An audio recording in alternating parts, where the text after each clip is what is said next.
Nippani to Ladakh bike राईडचा 4था दिवस आहे.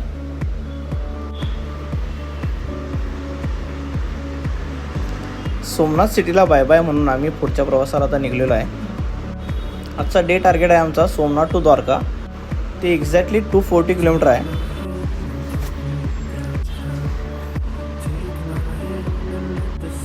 सकाळचे 11:30 वाजलेत. काल रात्रीच आमचे छान दर्शन झाल्यामुळे आज आम्ही वेळाने उठून बाहेर पडालो आहे. आणि त्यातल्या त्या ट्रिप चालू झाल्यापासून झोपच नव्हती आम्हाला. सो एक रेस्ट तर इम्पॉर्टंट होती.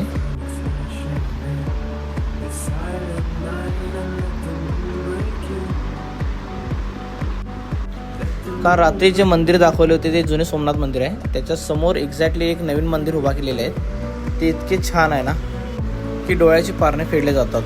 पण तिथे मोबाईल वगैरे अलाउड नाही आहे. सो आम्हाला कोणत्याच प्रकारची व्हिडिओ वगैरे घेता आली नाही. समोरचा रस्ता बघू शकताय किती सुंदर आहे. दोन्ही बाजूनी झाडे आहेत आणि रस्ताही मस्त आहे. पण वरून ऊन मात्र जबरदस्त लागले.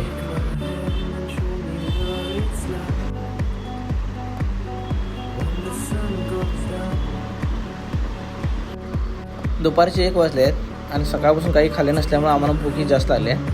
आणि आता सध्या 60 किलोमीटर आम्ही अंतर क्रॉस केलेलं आहे. सो या रोड साईडच्या हॉटेलमध्ये आम्ही जेवण्याचा प्लॅन केला आहे. आता सध्या काल ढाब्यामध्ये जेवलो होतो, आज या हॉटेलमध्ये जेवणार आहे.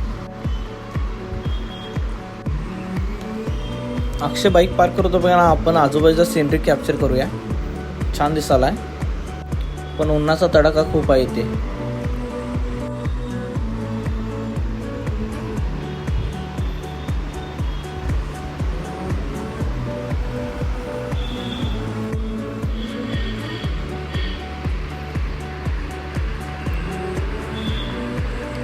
इथे तर आमचे आदिदैवत पण विराजमान आहेत. त्यांना नमन करून पहिला पोटपूजा करून घेतो आम्ही.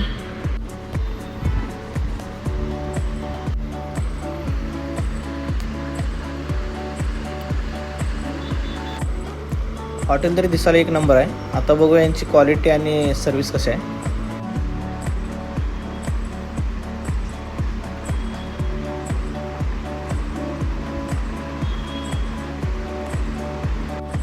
जेवण तर आलेलं आहे. आम्ही आज पनीर टिक्का आणि रोटी मागवलेली आहे आणि एकदम दिसायला तरी छान दिसायला. तर टेस्ट करून तुम्हाला सांगतो कसे आहे. त्यातल्यात गुजरातमध्ये असल्यामुळे प्रत्येक टेबलवर तुम्हाला लोणच्याची भरणी नक्की भेटणार.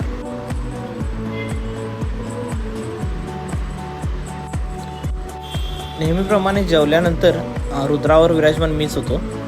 आता इथून पुढचा प्रवास मी राईड करणार आहे. अजून तरी रोड टकाटक आहे. आजूबाजूला बघू शकता हिरवीगार शेती आहे. असे रोड भेटले तरच गाडी मारण्यात मजाच वेगळी आहे. झाडांच्या सावलीने झाकलेले रोड असेल तर बाईक चालवायला खूप मजा येते.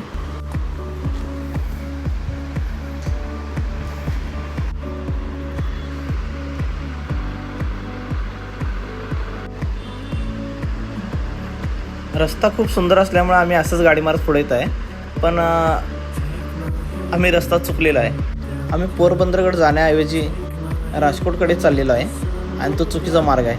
यासाठी म्हणतात GPS यूज करत जावा. आता परत 20 किलोमीटर जायला लागणार. आत्ता आम्ही खेडेगावातून जात आहे पुढच्या द्वारका हायवेसाठी टच व्हायला. पण बघू शकताय काय रोड आहे. दोन्ही बाजूनी हिरवेगार वातावरण आहे. शेती चालू आहे दोन्हीकडे.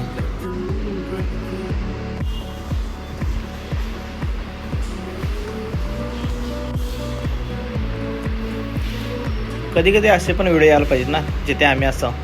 नाहीतर नेहमी काय रोड बघतायच तुम्ही.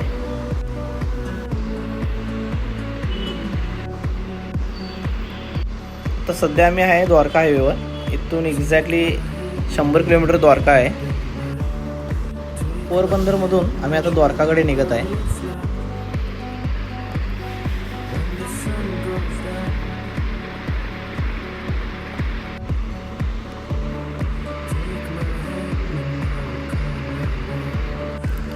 रोड बघू शकता किती कातिलान आहे. असे वाटायला कुठल्या तर मूवीमध्ये सीनच चालू आहे ते.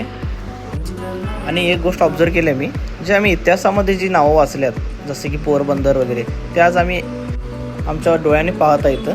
त्यामुळे एक स्वप्न अजूनही कंप्लीट झाले असं म्हणायला काही हरकत नाही आहे. कंटिन्यू 140 किलोमीटर प्रवासानंतर बॉडी आता ORS रेस्ट मागत आहे. सो ड्रिंक ब्रेक नाव. अंगावरचे ओझे काढून जरा ड्रिंक घेतो आता आम्ही. या एरियामध्ये कबूतर वगैरे भरपूर आहे आणि तसेही जगातून पक्ष्यांची जात जरा दुर्मिळ होत चाललेली आहे, पण ह्या साईडला भरपूर आहेत. सो त्यांना बघून मनाला एक प्रकारची प्रसन्नता नक्की वाटते येते. पहिला ORS घ्या, नंतर हे सगळं बघत बसा असं वाटाले.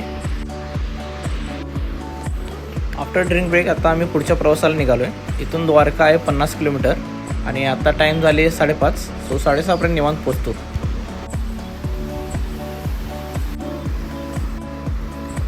बघू शकता रस्त्यावर मेंढरांनी पूर्ण रस्ता पॅक करून ठेवलेला आहे. पण हे पण एक अविस्मरणीय मोमेंट आहेत, कारण आत्तापर्यंत फक्त गाई म्हशी बघत आलेलो आहे रोडवर. आज मेंढी पण आहे तिथे.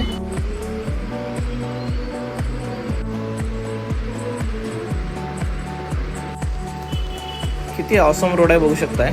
एका साईडला सनसेट पण होत आहे आणि रोड पण छान आहे आणि एका साईडला समुद्राचे पाणी देखील दिसत आहे आपल्याला. असे मोमेंट बघितले ना तर इंडियातले सगळे रोड मला राईड करायचे आहे. काय कातिलाना व्ह्यू आहे बघू शकताय तुम्ही.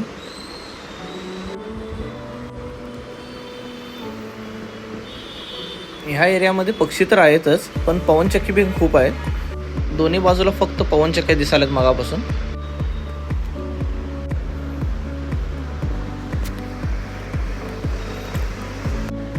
असं सुंदर मंदिर दिसायला चालू झाले की समजून जावा तुम्ही द्वारका जवळ आलेला आहात. चला फायनली आपण द्वारकाच्या मुख्य दरवाजापाशी आलेलो आहोत.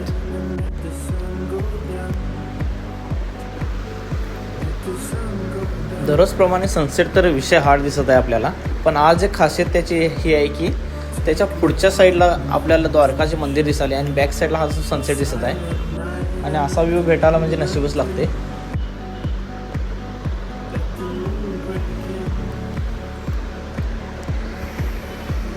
चला बघू आज अक्षयने कोणते हॉटेल शोधले. एंट्रन्स तरी मस्त दिसायला आहे.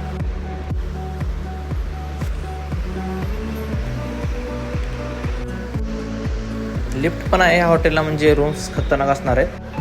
बघूया आता काय काय आहे वर.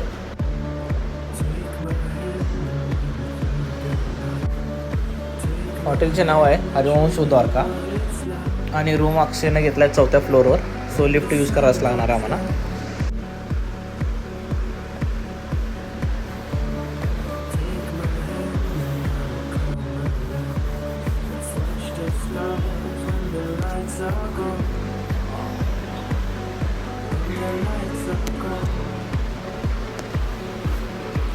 लिफ्ट तर ओपन झालेलं आहे. चला बघू अक्षयने काय शोध लावलाय आज.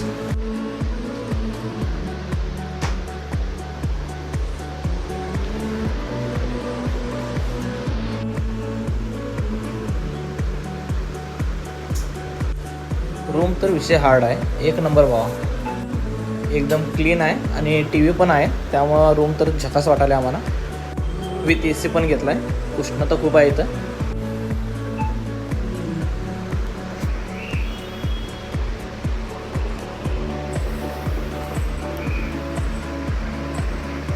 या रूमची आणखी एक खासियत म्हणजे याच्या विंडोमधून आपल्याला द्वारका टेम्पलचे दर्शनही भेटते. बघू शकताय.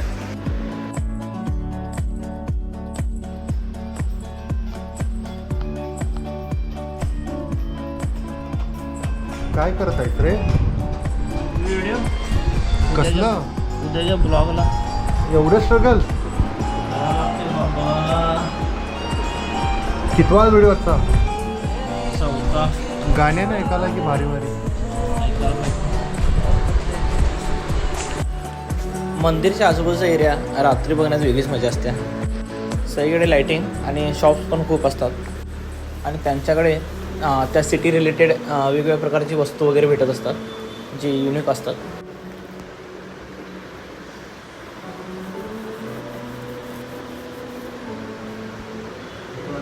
आता आम्ही जेवायला थांबलो आहे. मंदिरच्या बॅक साईडला असे गाड्या आहेत आणि ओपनलीच जेवण सर्व केले जाते.